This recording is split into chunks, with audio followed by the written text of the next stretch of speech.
Est-ce que quelqu'un t'a déjà accusé d'une chose que tu n'as pas faite et tu as pensé que la vie était injuste? Peut-être que ton grand frère a réussi à convaincre ta mère que c'était toi qui avais cassé les assiettes. Ou un professeur t'a puni pour avoir fait des bêtises en classe alors que tu étais innocent. Eh bien, réjouis-toi de ne pas avoir vécu au Moyen Âge. Entre le 5e et le 16e siècle, résoudre un conflit était une tâche difficile. Fondamentalement, si on t'accusait d'un crime, la meilleure chose à faire était de te confesser et de préparer ton testament, car les chances d'être puni par la mort étaient très élevées. Et sans juge, avocat, policier ni expert légiste pour enquêter, ton destin dépendait souvent de la chance, de la volonté des dieux ou des seigneurs féodaux. Alors, parlons maintenant des manières dont les conflits étaient résolus au Moyen Âge. Nous commencerons ce voyage sur le vieux continent. En effet, dans de nombreuses régions d'Europe, celui qui rendait la justice était le même seigneur féodal. Si quelqu'un accusait un autre d'un crime, ou s'il y avait des problèmes entre les paysans, il devait s'adresser à lui pour être jugé. Les raisons de le consulter pouvaient être très variées, allant des problèmes de limite de terre, vol de récolte, jusqu'au meurtre.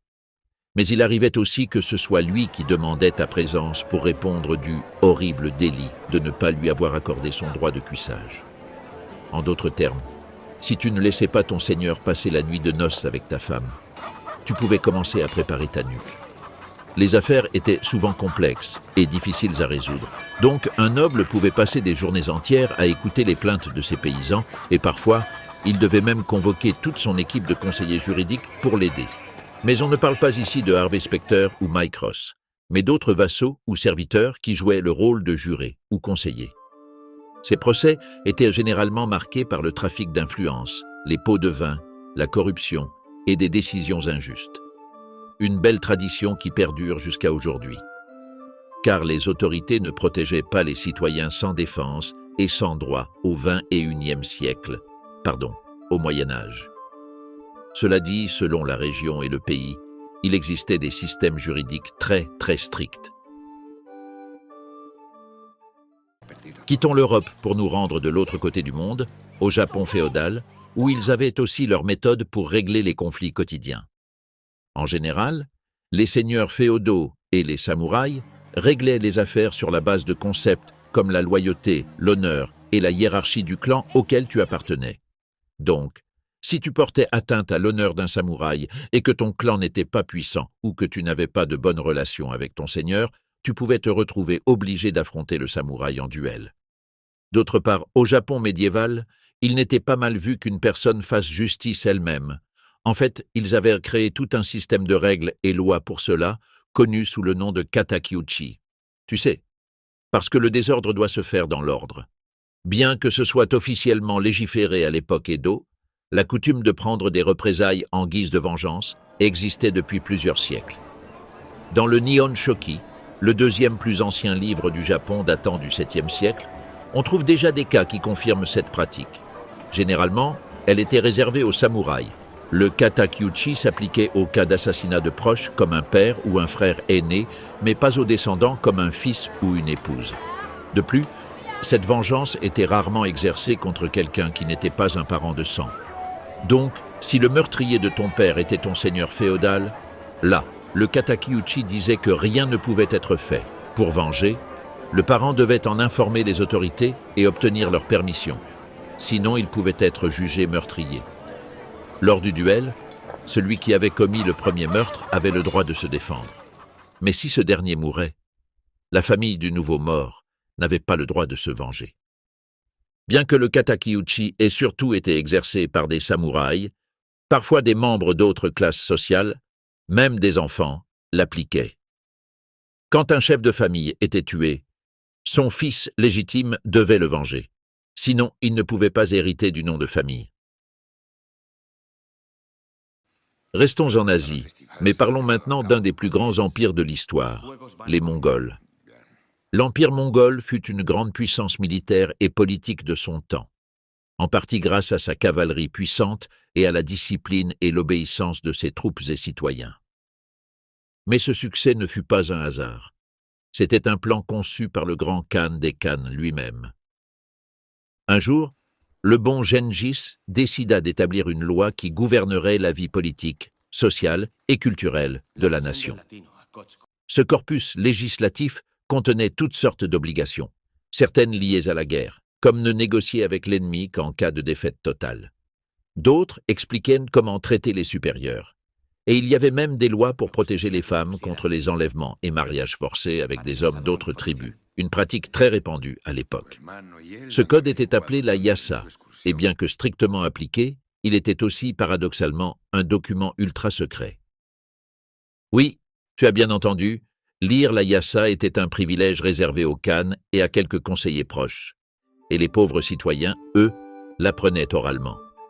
Mieux valait bien apprendre, car si tu étais un Mongol avec des envies de cow-boy et que tu volais un cheval ou un bœuf en pensant ne pas le rendre, le shérif mongol te tuerait, en te coupant en deux.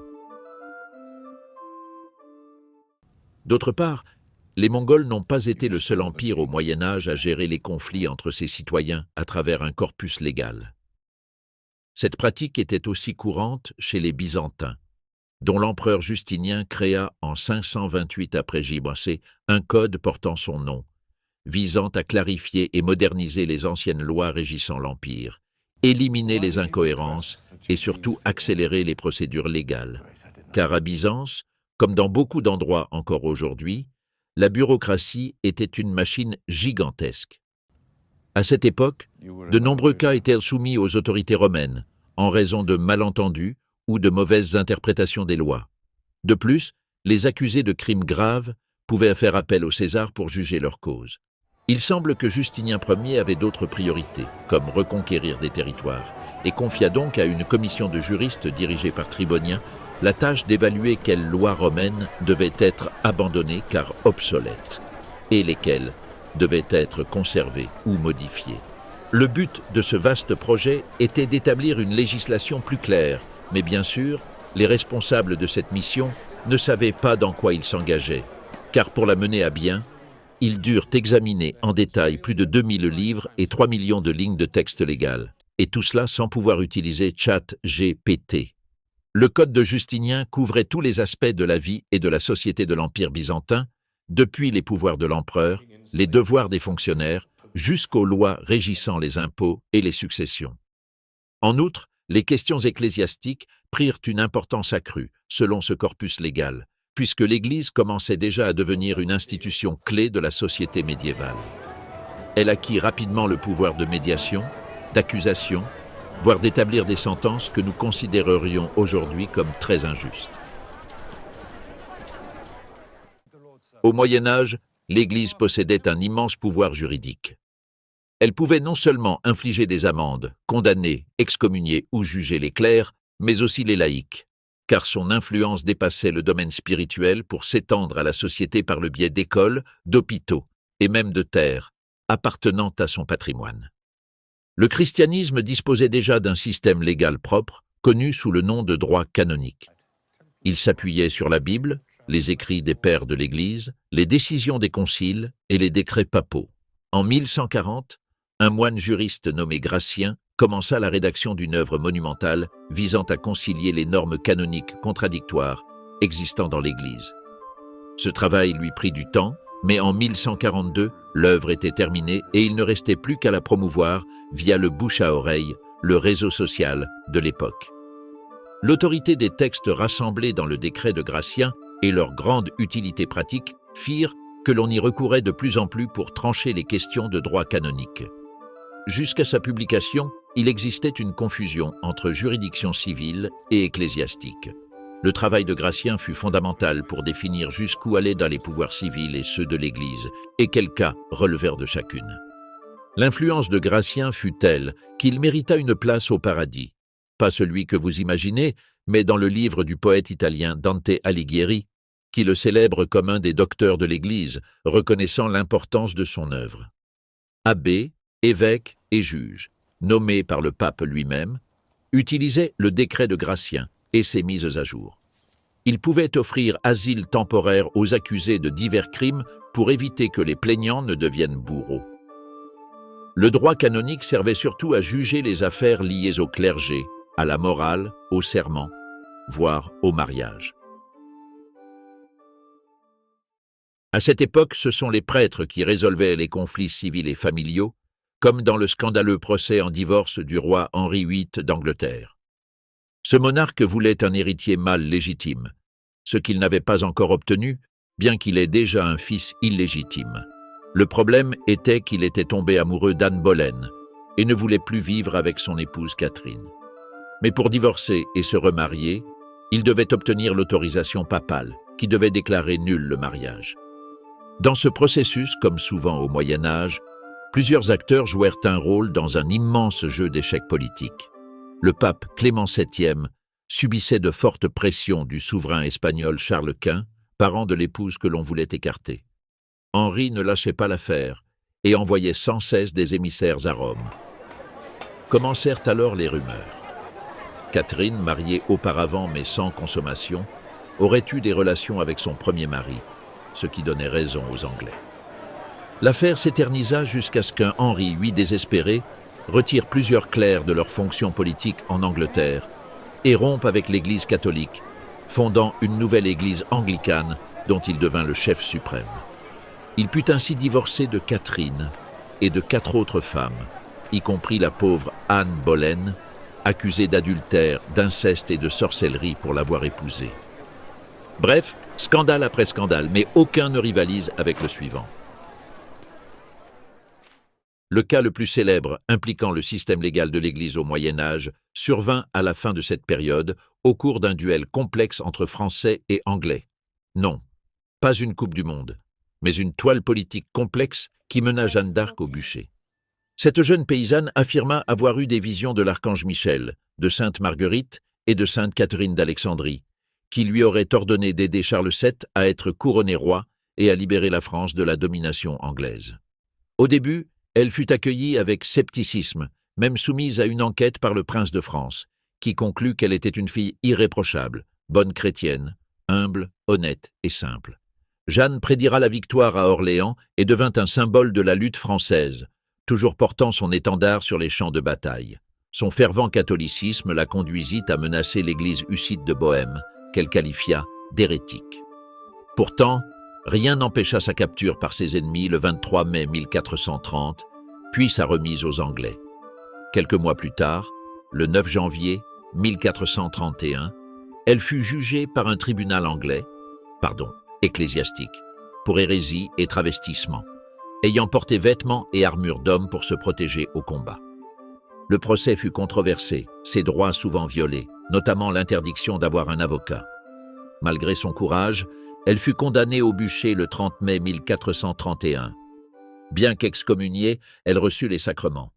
Internet rapporte que ses derniers mots furent « Il fait chaud ici ». Une autre des pratiques courantes de l'Église était les ordalies, qui n'étaient rien d'autre qu'une procédure probatoire soumise à l'accusé, visant à ce que Dieu révèle sa culpabilité ou son innocence. Les accusés étaient soumis à des épreuves physiques terribles, comme marcher sur des braises ardentes ou tenir des morceaux de métal rougeoyant. Ensuite, ils recevèrent des soins médicaux pendant 3 jours. Si les blessures guérissaient bien, ils étaient considérés innocents. Mais si au moment de retirer les pansements, elles n'étaient pas guéries ou étaient infectées, alors il était temps d'appeler un prêtre pour se confesser. Les ordalies devinrent une pratique très courante en Europe occidentale, surtout dans les nations germaniques et anglo-saxonnes, où elles étaient utilisées pour juger toutes sortes de personnes, bien que pour les nobles et les membres du clergé, on préférait des variantes moins extrêmes. Parmi ces groupes, le pain et le fromage étaient très populaires. Et non, il ne s'agissait pas d'un encas avant le repas, mais d'une ordalie à part entière. Avant de soumettre l'accusé, on prenait d'abord un morceau de pain et un morceau de fromage, bénis par une autorité religieuse. Une fois cela fait, le suspect devait manger ces aliments. Mais il fallait faire très attention à ne pas s'étouffer, car alors le pain et le fromage pouvaient devenir votre dernier repas. Une des raisons pour lesquelles les ordalies étaient si populaires était leur fort pouvoir de dissuasion psychologique, car beaucoup d'accusés avouaient leurs crimes avant d'avoir à se soumettre à l'eau bouillante, aux braises ou aux morceaux de métal enflammés. Cependant, cette procédure était souvent manipulée, car parfois, les injustices étaient si évidentes que les juges ou prêtres eux-mêmes manipulaient les résultats pour éviter une punition excessive. Et c'est parce que ce procédé était peu fiable que le pape Innocent III interdit aux prêtres chrétiens de participer à ce genre d'actes, ce qui fut un coup dur pour le système judiciaire de l'époque, car pour réaliser une ordalie, la présence d'un prêtre pour les rites et bénédictions était indispensable. Cette fascinante méthode pour déterminer la sentence était considérée comme une preuve irréfutable, fondée sur la croyance que Dieu protégerait l'intégrité de l'innocent, tandis que le coupable serait blessé. Heureusement, elles furent peu à peu remplacées par des systèmes plus rationnels, comme le témoignage de témoins, le jury ou les procès écrits. Le christianisme ne fut pas la seule religion à avoir une incidence directe sur la résolution des affaires au Moyen Âge, car l'islam attribuait également des pouvoirs et fonctions à des personnes pour qu'elles interviennent dans les conflits. En Al-Andalus, les souverains musulmans avaient la faculté de nommer des cadis, qui n'étaient rien d'autre que des juges et magistrats, rendant des décisions juridiques selon les lois du droit musulman, basées sur le Coran et la Sunna. Un cadi devait être l'exemple parfait de morale et de bonnes mœurs, une personne intègre et irréprochable. Il devait aussi posséder de vastes connaissances du droit et du Coran, puisque l'islam ne fait pas de distinction entre lois civiles et religieuses, et il devait arbitrer et décider dans toutes les affaires impliquant un musulman. Comme leurs homologues chrétiens, les cadis intervenaient dans les affaires de mariage, divorce, partage des biens, héritage, terres, biens immobiliers, et bien d'autres sujets. Ils protégeaient aussi souvent les veuves et orphelins, en s'occupant parfois de leurs biens. Pour ce faire, ils exerçaient leurs fonctions dans des lieux publics comme les mosquées, bien que dans différentes régions, il exista des espaces spécifiques pour cette pratique, comme la célèbre porte de la justice à Grenade, sous la dynastie nasride. Mais les cadis ne travaillaient pas seuls, ils étaient assistés par 2 ou 3 oulémas qui les conseillaient en permanence par écrit. Ces rapports devaient être archivés. Les cadis jouissaient d'un immense prestige auprès de la population, car ils étaient souvent les seuls à oser défendre les gens contre les abus des gouvernants. Leur autorité était si grande que peu de souverains osaient défier ou contredire leurs décisions. Leur position hiérarchique était si élevée que les califes n'osèrent pas les renvoyer, mais ce sont les cadis eux-mêmes qui démissionnaient. Nous avons tous entendu ou même utilisé l'expression « cours pour ta vie ». Mais au Moyen Âge, il était courant que quelqu'un vous dise « batte-toi pour ta vie ». La forme la plus célèbre d'ordalie à cette époque était le jugement par combat. Un peu comme un UFC ou un match de boxe extrême, où le perdant était condamné et le vainqueur déclaré juste et innocent, car le bon Dieu lui avait accordé la victoire. Les jugements par combat étaient très courants dans le Saint-Empire romain germanique, entre les 9e et 14e siècles, mais aussi pratiqués en France et en Angleterre.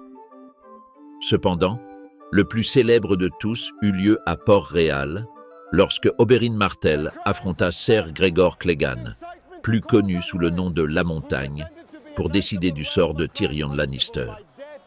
Mais bien que ces duels mortels soient spectaculaires dans Game of Thrones, dans la réalité, il suffisait qu'un des combattants se rende pour déclarer le verdict. Désolé de vous décevoir plus que la fin de la série. Ces jugements étaient régis par plusieurs codes légaux germaniques, et ce n'était pas l'accusateur et l'accusé qui combattaient, mais leurs représentants.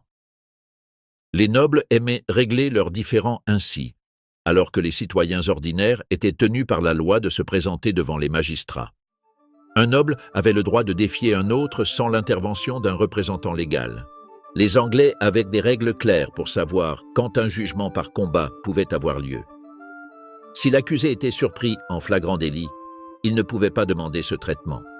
De même, si l'accusateur était une femme, un mineur, une personne âgée de plus de 60 ans ou une personne handicapée, cette option était rejetée et l'affaire devait être analysée par un jury. Le combat avait lieu dans la salle d'un tribunal. Si le suspect perdait, il était pendu sur le champ. Peut-être que les jugements par combat dans Game of Thrones diffèrent un peu de la réalité, mais cela ne signifie pas que nous n'avons pas vu ce type de résolution au cinéma. Bon, avec les résultats en salle de The Last Duel, il est probable que vous ne l'ayez pas vu. Réalisé par Ridley Scott, le film raconte l'histoire du dernier jugement par combat tenu en France, impliquant les chevaliers Jean de Carouge et Jacques le Gris. Le Gris fut accusé d'avoir abusé sexuellement de l'épouse de son voisin Carouge, qui demanda un jugement par combat au roi lui-même. Mais ce dernier préféra ne pas satisfaire le public assoiffé de sang et de violence et décida de procéder à un examen complet des témoins et de leurs déclarations avant de trancher. Si impossible, le jugement par combat aurait lieu. Tous les protagonistes furent appelés à témoigner. Même l'écuyer de Le Gris et certains serviteurs furent torturés pour vérifier la véracité de leurs déclarations, une pratique habituelle pour les témoins d'origine modeste. L'audience dura plusieurs mois sans parvenir à déterminer la culpabilité de l'accusé, qui défendait constamment son innocence en affirmant que tout était invention de Jean de Carouge. Mais au fil du procès, le témoignage de Le Gris fut sérieusement discrédité. Les accusations répétées de l'épouse de Carouge et l'arrestation pour viol d'un homme ayant soutenu son alibi finirent par l'affaiblir devant le Parlement.